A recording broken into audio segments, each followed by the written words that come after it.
السلام عليكم ورحمة الله وبركاته. الحمد لله والصلاة والسلام على رسول الله وعلى آله وأصحابه أجمعين. اتقوا الله أعلم.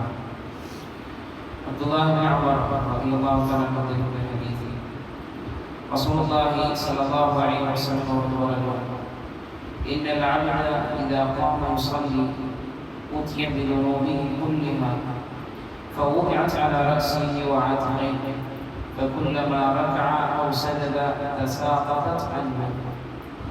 رسول الله صلى الله عليه وسلم قال: إن العبد إذا قام يصلي ഒരടിമ അല്ലാഹു സുബ്ഹാനഹു വ തആലയുടെ മുമ്പിൽ നിസ്കരിക്കാൻ വേണ്ടി നിന്ന് കഴിഞ്ഞാൽ ഉത്തിയ ബിദുനൂബിഹി കുല്ലിഹാ, അവൻ ചെയ്തതായ മുഴുവൻ തിന്മകളെയും കൊണ്ടുവരപ്പെടുന്നതാണ്. ഫൗദിഅത അലാ റഅസിഹി വഅത്ഖൈഹി, എന്നിട്ട് അവന്റെ തലക്ക് മുകളിലായിക്കൊണ്ടും അതുപോലെ തന്നെ അവന്റെ രണ്ട് ഷോൾഡർ മുകളിലായിക്കൊണ്ടും അല്ലാഹു സുബ്ഹാനഹു വ തആല ആക്കുകയും ചെയ്യുന്നതാണ്. എന്നിട്ട് അവൻ പറഞ്ഞു: ഫകുല്ലമാ റകഅ ഔ സജദ, അവൻ റുകൂഅ് ചെയ്യുമ്പോഴും സുജൂദ് ചെയ്യുമ്പോഴെല്ലാം തസാഖതത അൻഹു, ആ തിന്മകളെല്ലാം അവനിൽ നിന്ന് വീണു പോകുമെന്ന് റസൂൽ സ്വല്ലല്ലാഹു അലൈഹി വസല്ലം പറഞ്ഞതായി കൊണ്ട് കാണാൻ സാധിക്കും. അപ്പോൾ നമ്മുടെ ജീവിതത്തിൽ ഒരുപാട് തിന്മകൾ ചെയ്യുന്ന ആളുകളാണ്.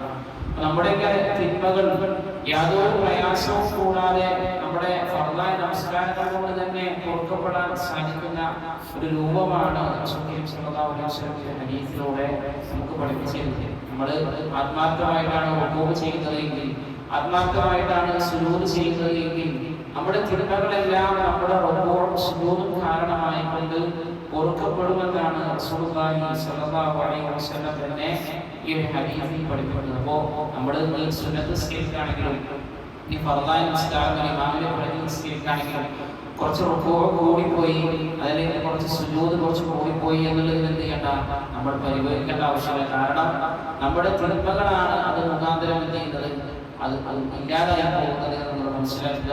അല്ലാഹു സുബ്ഹാനഹു വ തആല നല്ല രൂപത്തിൽ റുകൂഉം സുജൂദും എല്ലാം ശരിയാക്കിക്കൊണ്ട് അവന്റെ മഗ്ഫിറത്തിന് അർഹരായി തീരുന്ന നല്ല അടിമകളുടെ കൂട്ടത്തിൽ നമ്മൾ എവരെയും ഉൾപ്പെടുത്തിയിരിക്കുമാറാകട്ടെ. സുബ്ഹാനല്ലാഹി വബിഹംദിക അശ്ഹദു അൻ ലാ ഇലാഹ ഇല്ല അൻത അസ്തഗ്ഫിറുക വ അത്തൂബു ഇലൈക്. അസ്സലാമു അലൈക്കും വറഹ്മത്തുള്ളാഹി വബറകാതുഹു.